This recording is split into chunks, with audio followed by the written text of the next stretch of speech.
as the first sign of daylight.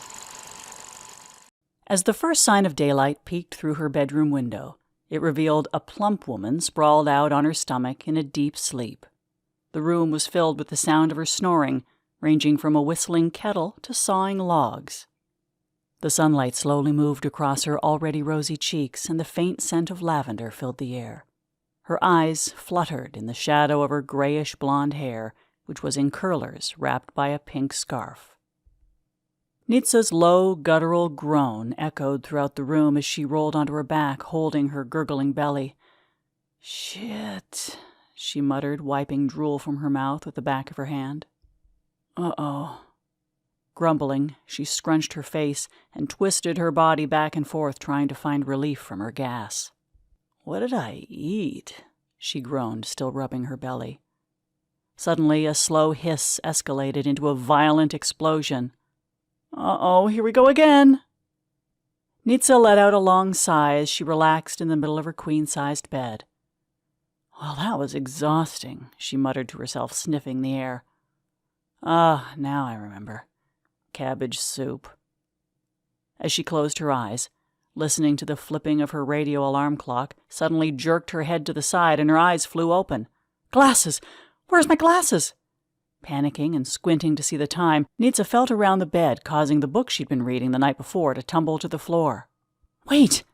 Nitsa's hands flew up to the top of her head in frustration. "Ah, found them!" she exclaimed, giggling like a little girl as she put on her glasses to look at her clock. "It's only 5:57, she scoffed, then sighed with relief. As the clock flipped the time again, Nitsa's smile was soft and empathetic, remembering that the clock was a high school graduation present from her Theia Froso, her father's older sister, and the only mother figure she'd known. The unsigned card read, "It's time to get off your fat, lazy ass and get a job." Nitsa chuckled. Even after more than 50 years, she couldn't bring herself to part with it. Yawning, she stretched her arms and legs before kicking off the covers. "That's enough exercise for today," she said, sitting up and hanging her legs off the side of the bed as her stomach rumbled. Cousin Demi's diet's gonna kill me. I need to sneak a snack before she gets here. Where's my cute new slippers?" Nitsa fretted, adjusting her glasses while scanning the messy floor. "Oh, my poor bones," she moaned, making her way through her bedroom as the rumbling grew louder with every step. "Ouch!" Nitsa winced, stubbing her foot and limping the rest of the way to the bathroom. "Those damn ladros!" slamming the door shut. After a few minutes of very loud bodily functions, Nitsa emerged from the bathroom with her curls combed out and her pink scarf replaced with a pink headband. As she moved across the bedroom, she caught a glimpse of herself in the full-length mirror. Nitsa stopped to look at herself. "Ooh, look at me!" Nitsa smiled at her reflection while swaying back and forth, admiring her pretty new pink housecoat, pink glasses, and pink furry bunny-faced slippers. "I just love it when I match," Nitsa giggled as she twirled around, feeling like a young girl again. Blowing herself a kiss before sashaying across her room to her bedroom door, pressing her ear against it to listen for any sign of movement from her Theia Froso.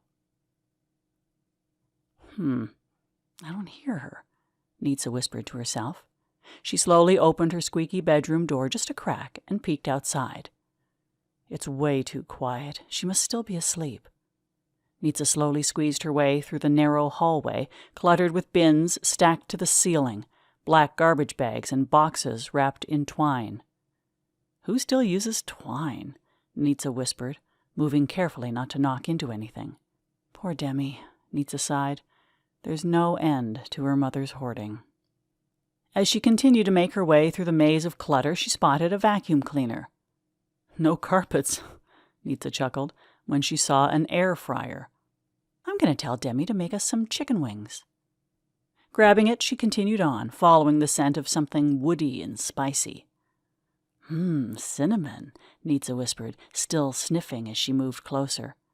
She stopped just before entering the kitchen, trying to locate the source of the smell. "And vanilla," still sniffing. "Pancakes!" she exclaimed. "Maybe Demi came early and—" when Nitsa let out a sharp gasp, almost dropping the air fryer before bringing her hand to her face to muffle the sound. "I can't believe it. she said. "What is she doing up?" To Nitsa's surprise, her Theia Froso was sitting in her clear-covered plastic recliner, now yellowed with time, in the middle of the kitchen. "Why did you move my chair here?" Froso asked her daughter Demi when she moved it there. "You always need to be the center of attention. Well, now you're in the center," Demi chuckled. Froso scoffed. "You're not a nice person, Demi." "I take after my mother." "Pusu Satana," Froso spat. Nitsa giggled, remembering the lively and comical exchange between mother and daughter before turning her attention back to her Theia, who was rocking back and forth, with her mixing bowl in hand, murmuring in a voice too low for Nitsa to hear. Nitsa had always known, hearing stories from her father, that her Theia Froso was obsessed with old Greek superstitions.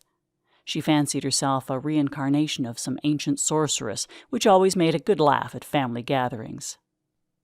One Christmas, little Frusula refused to open her presents and instead sat in the corner staring menacingly at the other kids. Convinced they were all getting the mati, they stopped, leaving their presents, and ran to their mothers, who were all frantically looking for evil eyes to hang on the kids. As Froso got older, she had taken to the maunza, thrusting her palm with all fingers opened into anyone's face that made her angry, yelling the word parta to let them know they were cursed. Her first victim was the priest who yelled at her for gossiping and slowing down the communion line. But her favorite was the katara. Froso truly believed that her katara had biblical proportions of power, capable of inflicting great harm on whoever she placed her curse on. Demi, her only child, had always rolled her eyes and accepted her mother for who she was. "Those are some fun years," Nitsa whispered, before turning her attention back to her Theia. "There's something different. Your hair," she said, noticing the gray locks that were now braided and wrapped like a crown on Froso's head. Froso had also dressed in a fancy housecoat, and Nitsa furrowed her eyebrows as she sniffed the air. "What's going on?" she asked, still talking through her hand to muffle her voice. Suddenly, Froso shouted, "Pusu Satana!" "Uh-oh!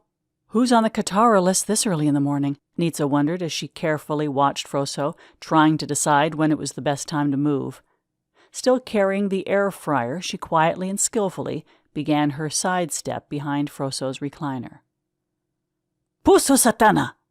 Froso slammed her mixing bowl down on the kitchen table before collapsing into her recliner, splattering cake batter all over herself, the kitchen table, and on Nitsa, who stood frozen directly behind her. Nitsa's breathing grew heavy as panic set in. Thinking it was safe to move, she took a step, but Froso suddenly shot up from her recliner. Startled, Nitsa swung her arm like a propeller, trying to steady herself and avoid falling on her aunt or knocking over the boxes and bins stacked behind her. Once she regained her balance, she scurried to her favorite hiding spot between the wall of junk and the refrigerator. After carefully setting down the air fryer, she quickly rearranged some boxes to create a peephole, allowing her to spy on her aunt unnoticed. This is so good," Nitsa whispered, having wiped the batter off her face and now licking it off her chubby fingers. "Now what is she up to?"